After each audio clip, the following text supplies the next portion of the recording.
प्रिय मित्रों, HBL के 29वें एपिसोड में आप सबका बहुत बहुत स्वागत है।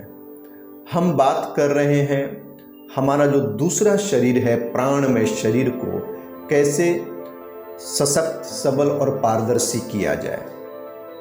डियर व्यूअर्स, प्राणमय शरीर को पारदर्शी अतिक्रमण करने के लिए आपको साधना है जागरूकता श्वासों के प्रति।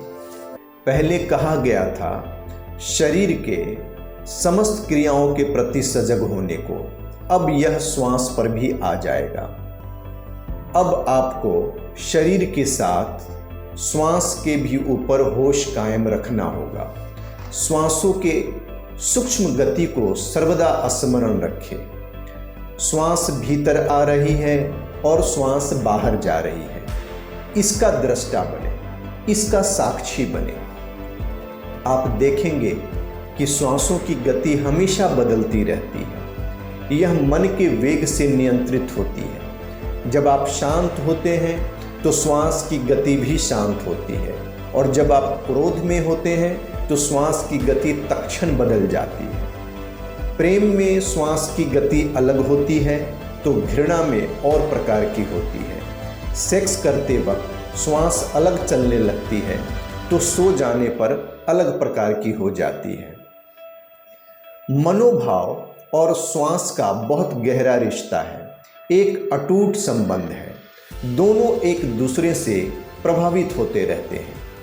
कभी आप प्रयोग करें, जब आप किसी तनाव में हो या गुस्सा में हो तो श्वास को जोर जोर से बाहर फेंके, जैसे भस्त्रिका या कपालभाति प्राणायाम करते हैं ना, उस तरह।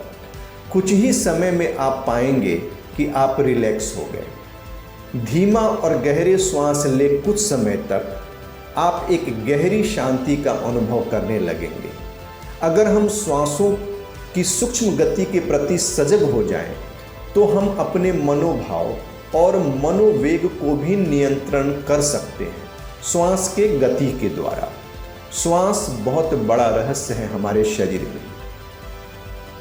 श्वास की अद्भुत कीमिया है। श्वास आध्यात्मिक जगत में प्रवेश की कुंजी है, इसलिए बहुत सारे ध्यान प्रयोग श्वास से ही संबंधित है। भगवान शिव हो या कृष्ण, बुद्ध हो या महावीर, सबों ने श्वास के साथ बहुत ध्यान पद्धति जगत को प्रदान किए हैं। और मध्यकालीन संत जैसे नानक, कबीर, गोरख, इन लोगों ने भी श्वास संबंधित साधना पर बहुत जोर दिए हैं। सोहम साधना, प्राणायाम और अजपा जाप भी श्वास पर ही आधारित है। मित्रों, भगवान शिव द्वारा वर्णित विज्ञान भैरव तंत्र सूत्र में शुरू के 8 प्रयोग श्वास पर ही आधारित है।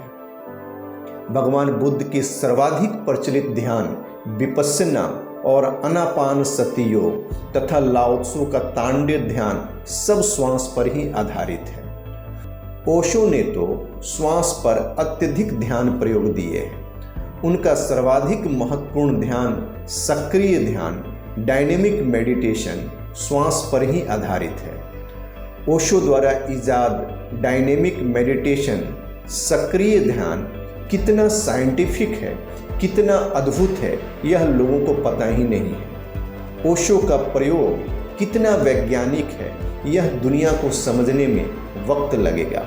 उनका सक्रिय ध्यान विधि हमारे 5 शरीर पंचकोशा पर सीधे सीधे असर करता है। यह कैसे होता है, किसी और सेशन में सक्रिय ध्यान पर यहाँ से वैज्ञानिक विश्लेषण करेंगे। अब इसी बात से पता चलता है कि श्वास कितना महत्वपूर्ण है आध्यात्मिक जगत में प्रवेश के लिए। इसलिए इसे धर्म में प्रवेश की कुंजी कही गई है। इसलिए हमें हमेशा श्वासों के प्रति सजग रहना है। शरीर के क्रियाओं के साथ श्वास को भी सतत देखते रहना है। वह जो ऑब्जर्वेशन, देखना शरीर के समस्त क्रिया की तरफ था, वही सेम ऑब्जर्वेशन आती जाती श्वास पर भी आ जाएगी।